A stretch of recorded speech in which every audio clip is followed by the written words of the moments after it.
Genesis chapter 50, verse 1. Joseph threw himself on his father and wept over him and kissed him. Verse 2. Then Joseph directed the physicians in his service to embalm his father Israel. So the physicians embalmed him. Verse 3. Taking a full 40 days. For that was the time required for embalming. And the Egyptians mourned for him 70 days. Verse 4. When the days of mourning had passed, Joseph said to Pharaoh's court, If I have found favor in your eyes, speak to Pharaoh for me. Tell him. Verse 5. My father made me swear an oath and said, I am about to die. Bury me in the tomb I dug for myself in the land of Canaan.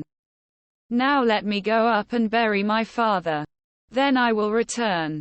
Quote. Verse 6. Pharaoh said, Go up and bury your father, as he made you swear to do. Verse 7. So Joseph went up to bury his father.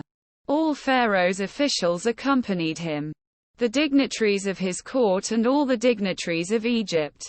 Verse 8. Besides all the members of Joseph's household and his brothers and those belonging to his father's household. Only their children and their flocks and herds were left in Goshen.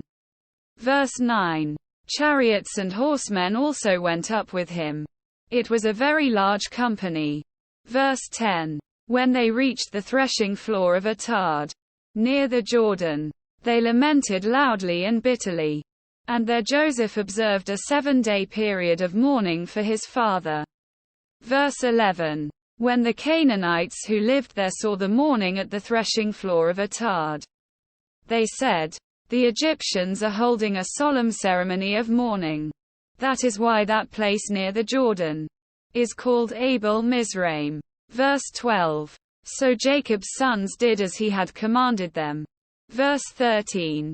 They carried him to the land of Canaan and buried him in the cave in the field of Machpelah, near Mamre, which Abraham had bought along with the field as a burial place from Ephron the Hittite. Verse 14. After burying his father, Joseph returned to Egypt, together with his brothers and all the others who had gone with him to bury his father. Verse 15. When Joseph's brothers saw that their father was dead, they said, What if Joseph holds a grudge against us and pays us back for all the wrongs we did to him? Quote.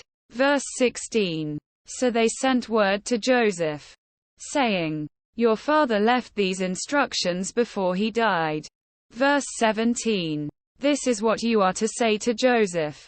I ask you to forgive your brothers the sins and the wrongs they committed in treating you so badly. Now please forgive the sins of the servants of the God of your father. When their message came to him, Joseph wept. Verse 18. His brothers then came and threw themselves down before him. We are your slaves, they said. Verse 19. But Joseph said to them, Don't be afraid. Am I in the place of God? Verse 20. You intended to harm me, but God intended it for good to accomplish what is now being done, the saving of many lives. Verse 21. So then, don't be afraid. I will provide for you and your children. And he reassured them and spoke kindly to them. Verse 22.